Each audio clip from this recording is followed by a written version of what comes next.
morning, everyone, and thank you for joining our webinar this morning. Our webinar is entitled Shooting for the C-Suite, How Women Can Use Their Strengths to Overcome Challenges and Achieve Success. Very quick introductions. My name is Anya, and I'm a Marketing Manager at Morgan McKinley. And I have with me today Ishreen Bradley from Bizas Coaching and Consulting. Morning, everybody. Great to be with you. So, before we kick off our webinar, first let me give you a brief update on Ishreen's background.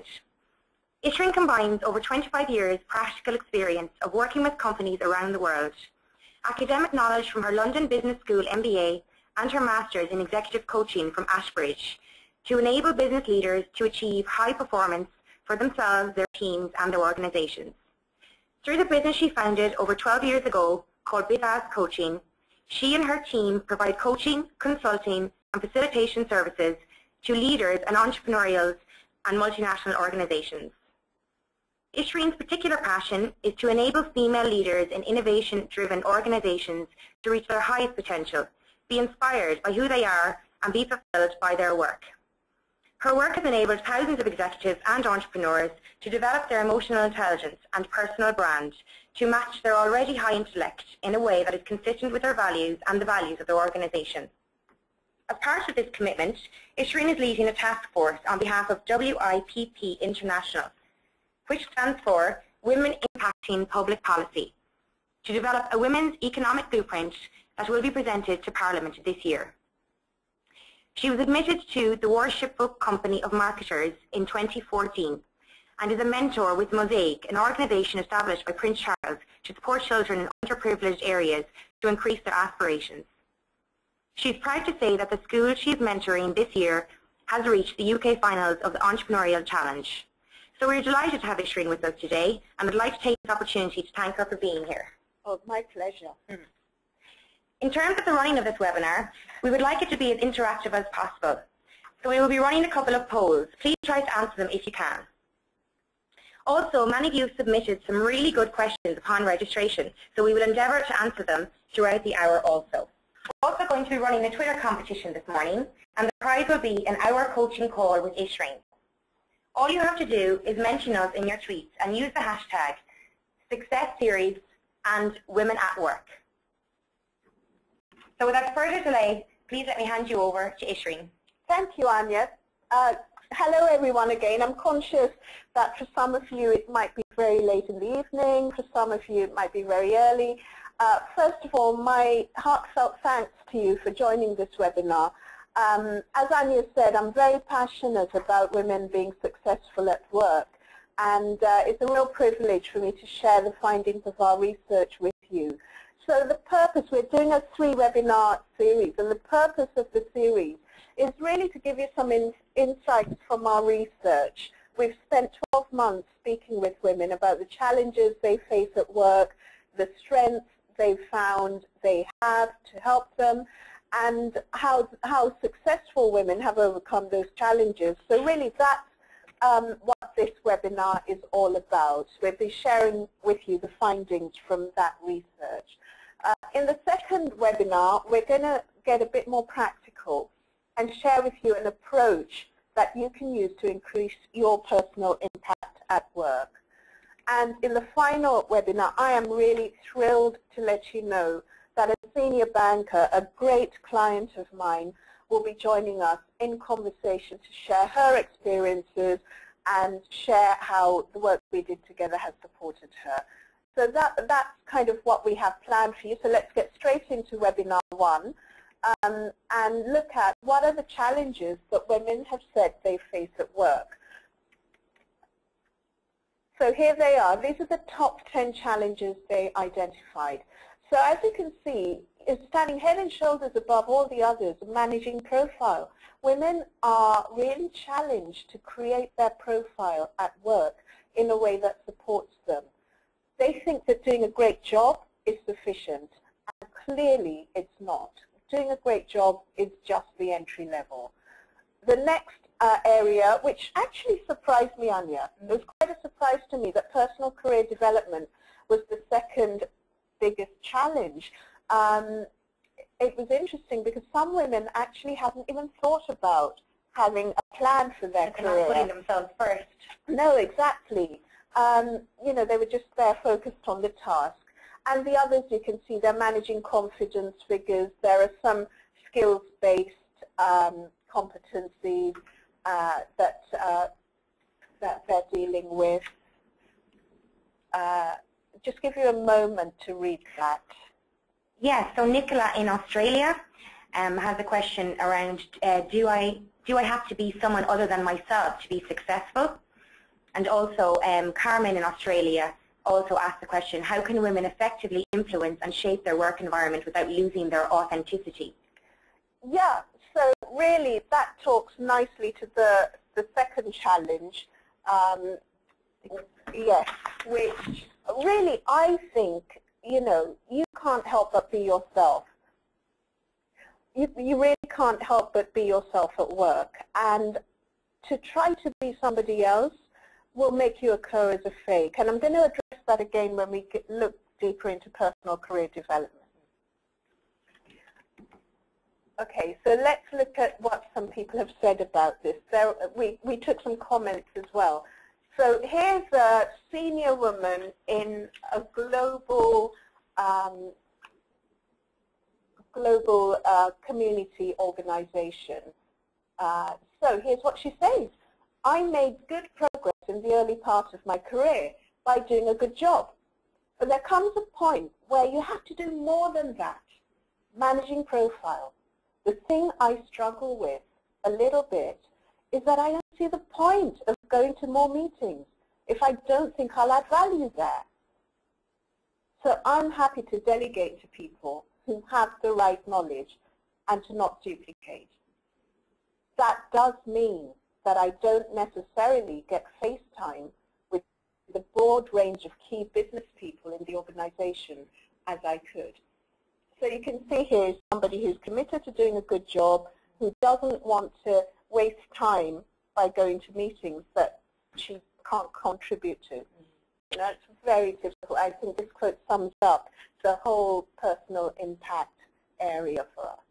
And then here's the other one that I wanted to share with you.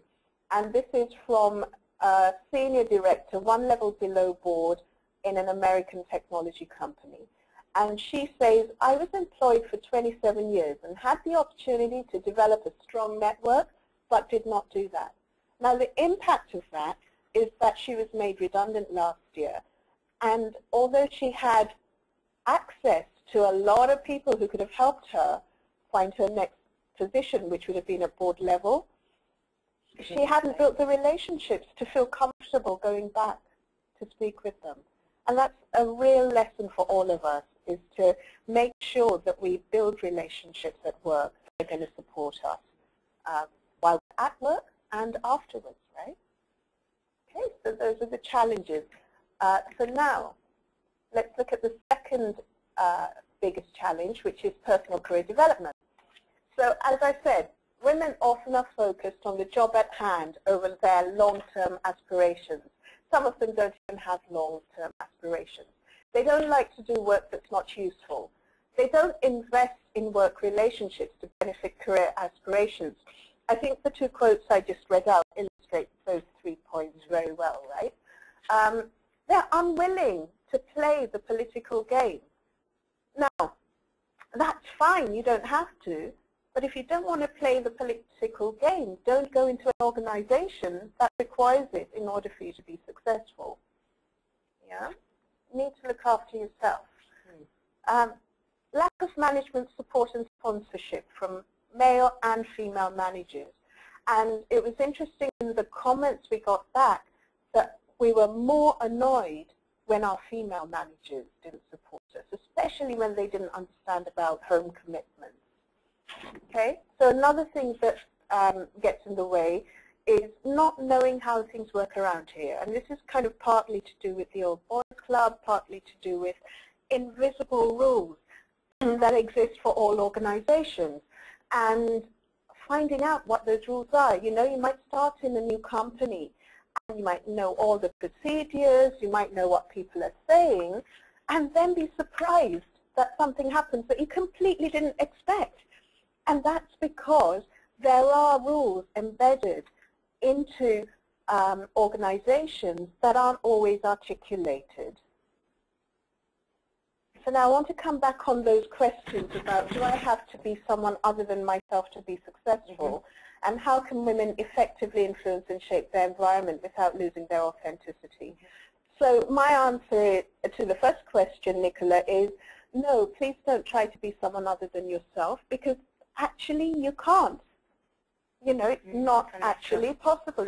It's unnatural, and you will show up as not being yourself, which will take trust away, right? And the most important thing in work is to build trust-based relationships, I think. Okay? Then Carmen asked, how can women effectively influence and shape their environment without losing their authenticity? So there are different ways of influencing. One model that I particularly like is called the Cohen-Bradford model. Carmen, you might want to look that up on the internet. You can Google it. The model's widely available there. And it looks at reciprocity. And I think us as women, we're very good at reciprocity. It works on the fundamental principle that if I do something good for someone else, the universe will deliver good to me. So it's different from if I do something good for you, you'll have to do something good for me, because that doesn't work, right? So it has to be, if I do something good, then in the future something good will come to me. And it starts by looking at what are your objectives in the influencing situation, what are the objectives, and what are the circumstances of the person wanting to be influenced. And from there you can start to look at how you influence that person and look at the value exchange. As I said, Cohen-Bradford model, look it up on the internet. I'm sure you'll find that very, very useful. Okay, did we have a poll that we wanted to run? We do have a poll, yes. Okay, great.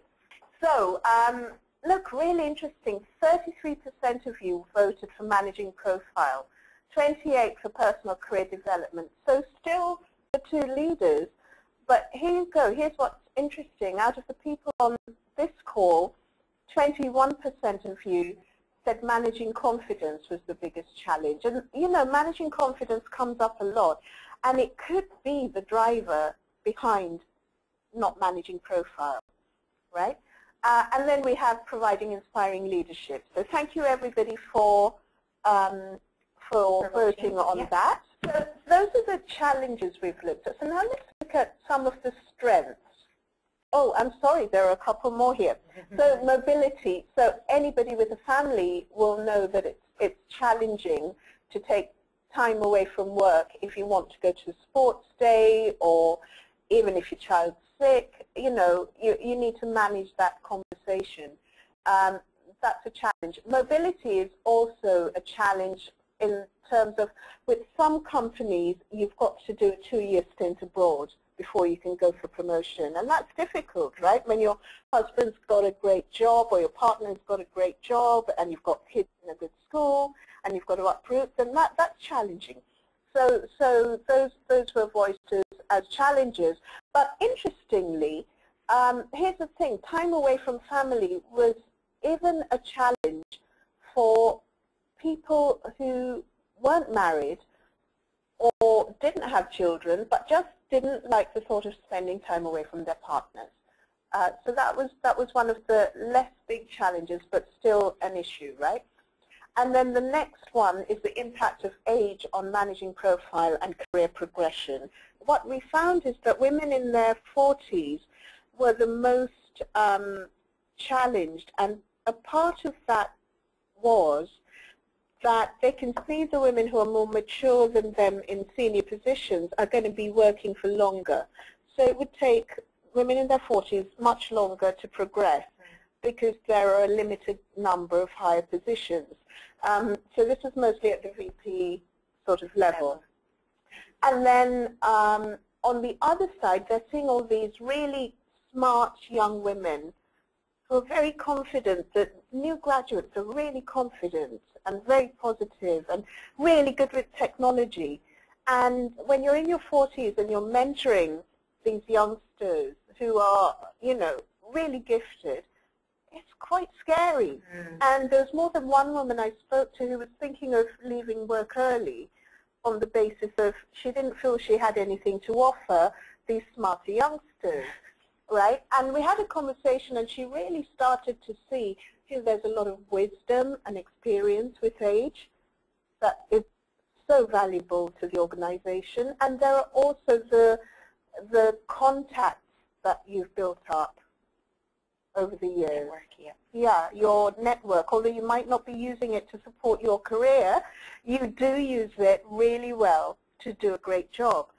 You know, so that was just an interesting find from the research, which was kind of unexpected. So now let's look at strengths. So you can see here that the top 10 strengths, there's not a huge variance, right? But what you will see is there are things like I'm known to deliver, I'm good at my job, I get results, like that. So really doing a good job. And then there are some others here which are around I make a big difference to the team, I'm a good manager, people respect me, really showing that women have great emotional intelligence skills. Okay? So what this points to is women have great emotional intelligence skills, they're good at doing their jobs, so how come they don't get promoted? How come there are far less senior level women? And our assertion is that we apply emotional intelligence skills to our jobs, but we don't apply them to supporting ourselves in progressing, and that's a takeaway from this really, is to start doing that. So again, ladies, we'd like to know, ladies and gentlemen, because I know there are some men on this call as well, we'd like to know what your strengths are now. So we've got a list of 5 strengths, and we'd like you to pick which you'd say. I'm going to launch the poll now, guys. So we're launching it now. Here you go. See, most of us take pride because we're known to deliver. You can rely on us, right? Yeah, that is, and 53% of you voted for that. Isn't that interesting? And the next one is I demonstrate resilience in the face of challenge. So that's 20%. And I think working in financial services, you definitely need to be able to do that, right? I think it's good because it also allows to show that, like, you know, women feel quite strong and resilient in their jobs. Yeah. So that's great. So good. We've looked at your challenges. We've looked at your strengths. So now let's learn from women who've dealt with the challenges and used their strengths in order to progress. So these are women who have been very successful at work, and we're going to go through them by category, right? So what did they do to manage their profile? So these are people who may not be comfortable in speaking about themselves and sharing what they do well. They found other ways to increase their profile. The first one was that they would take on a high-profile project, something that people were avoiding or people thought were doomed to failure, and they would deliver those really well. Okay? There's no way that you can't get noticed if you do that, right, Anya? Yeah, taking on a challenge. Yeah. So that's the first one. The second one is to move sideways to access key stakeholders. So we all know there are people in our organizations who need to know us and who need to know what we're good at in order for us to progress.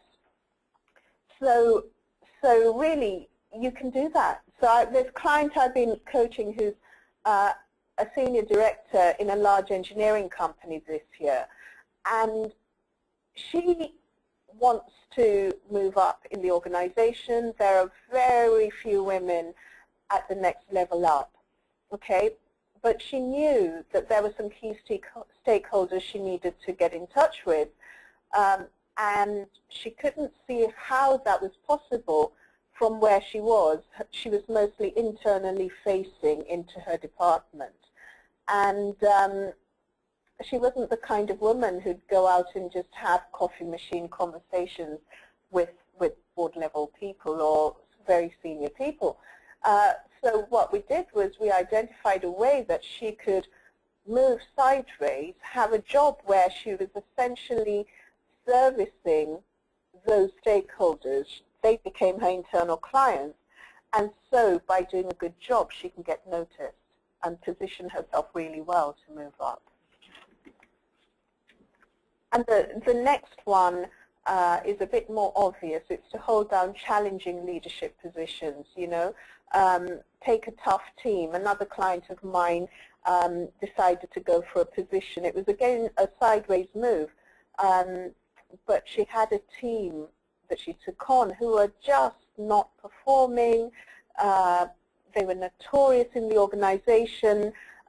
People thought that most of them would be made redundant in the next round, and she turned them around, you know, just by listening to them, using the skills that I think women have very well, of listening, of nurturing, of empathy, of, you know, building people up.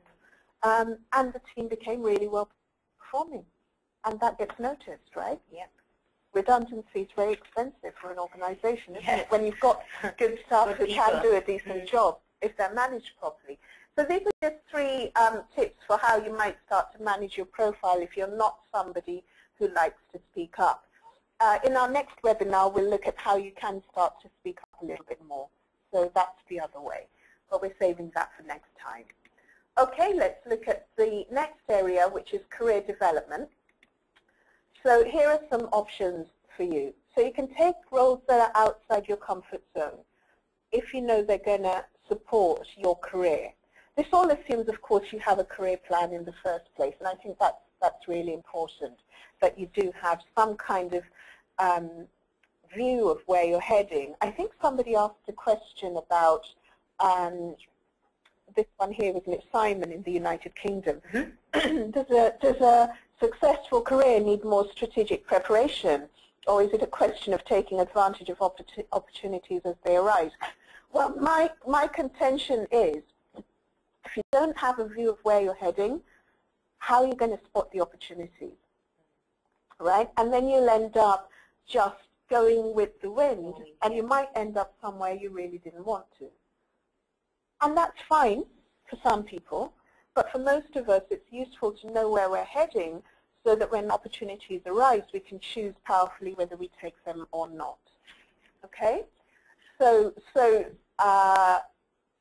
these people, this woman, she worked in an aerospace company. She took a job that was outside her comfort zone, and she used her interpersonal skills to get help to learn on the job. So she knew nothing about it when she moved in, but she managed to learn on the job. The other one is that there was a woman who had some specialist knowledge, and she became a trusted advisor to a key stakeholder. So that's another option.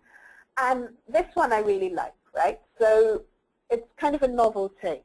This woman chose to have her family first, nurture them, have them be independent, and then she went to university. And so at the age of 37, she was with 18-year-olds doing her degree. She graduated, she got herself a job, and she was promoted for being very effective, not only in her content area, but also, you know, when you've brought up 2 kids, you've kind of learned some things about how to motivate people and how to deal with when they're trying to get around you in strange ways, haven't you? So, so she managed to get moved up really quickly by having work be her second chapter in life, almost the second thing she did. Okay, what's next? Confidence. So many of you on this poll pointed to confidence, right? So here are some techniques. You may have heard of these before. My invitation is that you really start to practice them. Okay, so the first thing is to visualize yourself as the leader you are or the leader you want to be. So you look at some point in the future and you really see what it looks like when you're successful and when you have everything you want at work and in life and you're at the level you want to be at. And you experience how you feel in that moment in the future. Okay, so that's a good practice to take on every day, but particularly when you're feeling low or when somebody's said something mean to you that's upset you, it's a great practice to take on. Okay, the next one kind of obvious, but we don't often do it, is make sure you're working with managers or you're in a position that you gel with, that makes you feel good about yourself. And if you don't, and if you can't shift that, then move. Look for something that's a better fit. And the final one in this group, I think, is deal with the disempowering internal dialogue. So most of what holds us back is ourselves. It's almost like we've got a little being inside our head that keeps telling us we can't, or we don't, or we shouldn't, or it's dangerous. And that person's created in your psyche for a good reason, right? It's there to protect you. But sometimes it can be overprotective. And you need to just tell that character, it's all right. I've got this one. Thank you for protecting me. Thank you for looking after me. Let me take a chance with this. And if it doesn't work out, I'll come back and we can have a chat. Right? It sounds a bit crazy, but I promise you it works. Right. Now, challenging colleagues and bullying at work. This was a surprisingly big issue. And what was surprising about it was that, I started work in the late 80s. And I worked in an engineering company, and we had labs, right? So from time to time I had to go to the labs, and there were, all of them were men, young men, techies, and you had to put, at the time at least, you had to put up with verbal posters of topless women in the labs. And it's like, do you know what? I can't let myself get hung up about this. I could have done, but what good would it have done me, right? So I just let it go. And I thought that time had gone. But apparently nowadays, there are people who create internal presentations with PowerPoint slides, and they'll just throw in these totally inappropriate pictures. I was shocked that that would be permitted in a corporate environment nowadays. But there you go. Another example of bullying was a woman who was in a fairly senior position, and she was being bullied by her boss, and she wasn't being taken seriously by her colleagues. So she would speak to her colleagues about this bullying situation, but no one supported her. She took it to HR. HR didn't really support her. She ended up falling sick. She had to leave that job. Now, thankfully, she's built herself back up, and she's in a great position now. But these things go on, okay? So here are some ways that you can deal with that. So the first one, actively use your emotional intelligence skills, such as empathy and relating well with people. So what this is about is spotting a bully early on, spotting also yourself falling into being a victim of a bully. And once you can do that, you can start to think about what are their motivations and how do I address those motivations. And there are people on the line that have difficulties in those situations. Yeah. Henna in the United Kingdom put in a comment, how do you overcome slanderous rumours and uninvited attention from male management? And also Hema in India had a very similar question, how to manage situations with insensitive comments at workplace. Yeah, yeah. And do you know what, ladies, the problem is there isn't much you can do in organizations about that right now, okay? You can maintain your integrity. When people make inappropriate comments, the best thing I've found is to take them to one side afterwards and have a quiet conversation with them, right? And have a conversation not to say, why did you say that, or why did you bully me? But something like, what you said earlier, that really hurt me. And here's why, and here's the impact. And I would really appreciate it if you didn't do that in future. Yeah? And mostly when you do that, people are devastated. They have no idea of the impact they have. Right? In 90% of the cases, that'll sort it. In the other 10% where there's bravado, you really need to use your emotional intelligence. What is the motivation of this person? What are the fears and constraints that are causing them to behave in this way? And help them to deal with that. Yeah? And you'll find that if you can do that, not only will you make a difference to yourself and all the other women in the organization, but also you will help that person to deal with what they've been stuck with. Yeah? Understand their strengths, their weaknesses, and their aspirations, similar ways of dealing with the situation by really working to their strengths and aspirations. Collaborate by caring about mutual success.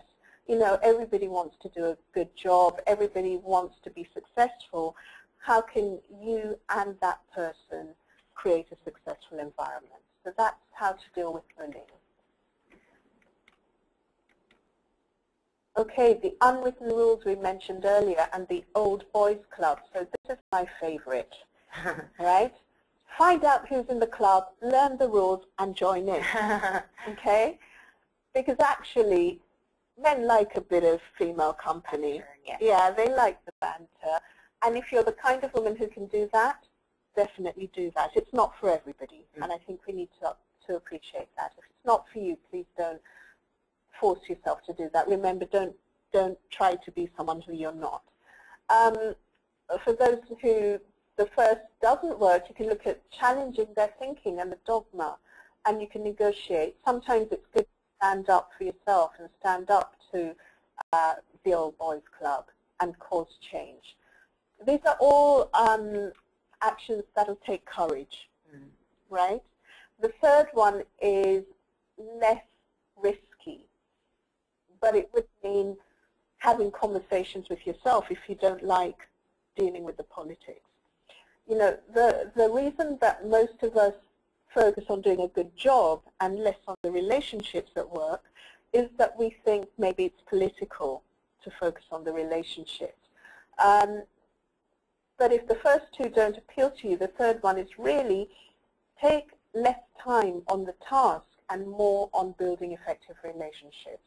So those are three tips for dealing with the unwritten rules and the old boys club. And some of these tips might help Reem in the UK, because her question was, what specific advice would you give to a woman who is a leader with only male peers and bosses? Yeah, exactly. I think male peers, first of all, they like collaboration and they like working as one team. And then secondly, they do like you to put up a challenge. Right?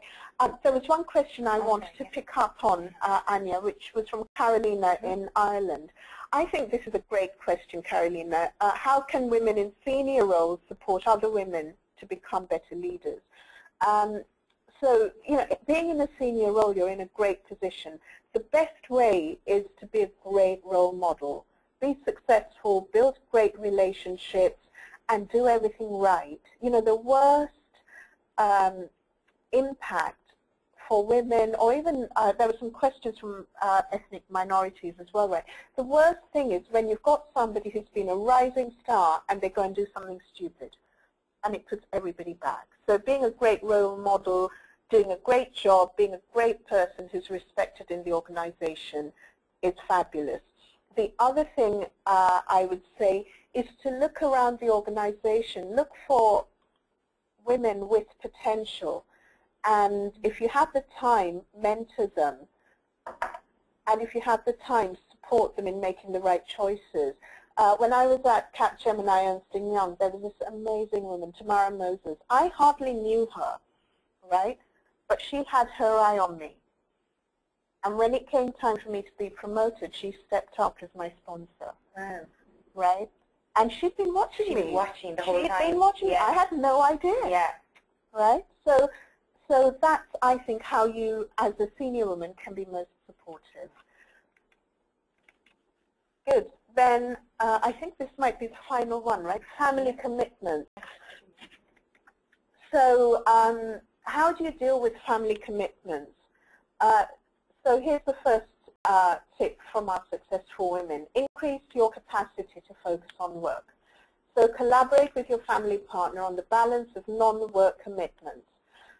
So essentially, I think with family commitments, you need to choose, right?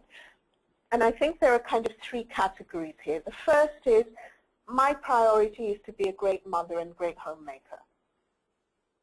Right? The middle one is, well, I think we should both have a chance at a great career. And the third is, I'm the career person in this relationship. Right? If you're the career person in this relationship, make sure you stand for what has to happen at home. Right? Get support from your partner. Make sure they're aligned with you being the career person. Right? And then negotiate and collaborate to give you the exposure you need in order to be the successful one. If you're the homemaker, just be really clear that's your choice. Don't then resent that you're having to be the one who collects the child from school, or you're having to be the one who goes to sports day. Celebrate that. Be happy with that. And support your partner in being as successful as they can be.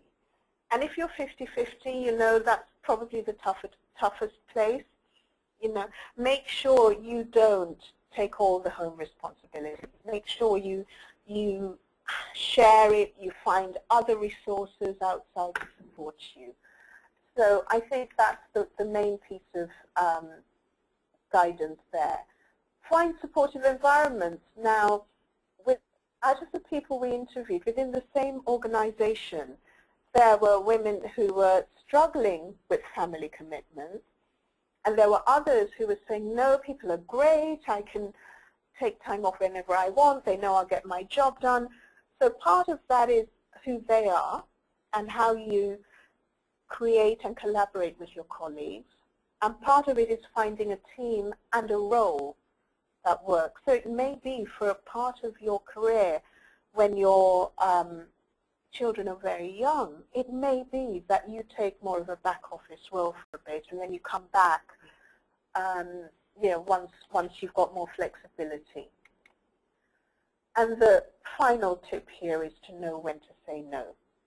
Okay, often as women we don't like to say no, and we'll take a lot on, and we really need to know when to say no for our own sanity, our health, our well-being, which is the foundation for us to be available to do a good job and to be a great mother.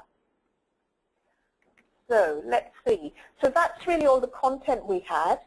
Oh, did you have some questions? Yes, there are. There's some questions that relate to this topic in particular. So some of them are answered on the slide already, so I think you probably addressed Nazia in the UAE, because she asked how to balance your career ambitions if you want to have more children. And then Susan in the UK kind of had a similar question, how have successful women leaders balanced their home and work commitments? Yeah. So yeah, you kind of covered some of that. Yeah. Julianne in Singapore, how do we break down perceptions that women can't be as effective in the workplace because of having to go on maternity leave? Very good. I've got a really great example of that, of a young woman in financial services who worked with me a few years ago. She was pregnant. She was about to go on maternity leave. She was really worried about, how do I be a great mother and how do I still maintain my position in my organization? And we did some work and we looked at what was important to her. We accepted that actually until the baby's born, you have no idea whether you're going to want to stay at home or go back to work. She was career-oriented, but she did take all her maternity leave. I think she took a year out the first time round. She came back, but when she came back to work, when she was at work, she gave her 100%. You know, she worked really hard. She traveled when she had to travel. She managed things at home to make it work, because, you know, it's challenging, but really, if we're committed to our careers, we can make things work at home. And people knew that she was a young mother, and they supported her because of the way she interacted with them. So before her second baby was born, she was promoted from a UK level accountability to a European level accountability. The second time, I think she took 9 months maternity leave. And as she came back, she was promoted in the same role to a global accountability. So it's all about how you communicate, how you behave, and what you put in when you're at work. It is possible. Great. That's a very good example. It's nice to know that, you know, women can do both and be successful and be happy. Absolutely. And I think the thing to do is don't kid yourself that you can have it all. There's this kind of talk in the workplace now that you can have it all. Actually, life is about compromises, and work and home are about compromises, but it's striking them to a way that empowers you and in which you can be successful in what's important to you. Okay? Great. And is it all right if I quickly go through a few resources? Yes, of course. Yeah. Yeah, are we good? Yeah. Okay, excellent. So we've got a few things that might support you. You can follow us on Twitter. You can come to our LinkedIn page. Many of you will know there's a special LinkedIn group. Now that's for senior women in innovation-driven sectors. We share resources, and we're quite selective about who we let into that group. But the general LinkedIn page, I post things as well that are generally useful. We've got, so there's another organization that I work in. It's more of a social enterprise. And we have webinars. We have in-conversation webinars. And we also have a 2-day workshop called the Immersion Experience that's coming up in April. If you'd like to find out more about that, it's womenonpurpose.co.uk. And then, of course, my website, you can go on there. And I think you can also go onto the Morgan McKinley page. You can, yeah. There's a link directly to it on the Morgan McKinley page also. Yeah, so you can download the white paper there. And then if you'd like to contact me, if there's anything I can do to support you, if you'd like to look at being coached with me, then here are my contact details. And ladies and gentlemen, again, thank you very much for spending an hour with us. So great. Thank you so much, Ishreen, for coming in and giving your time.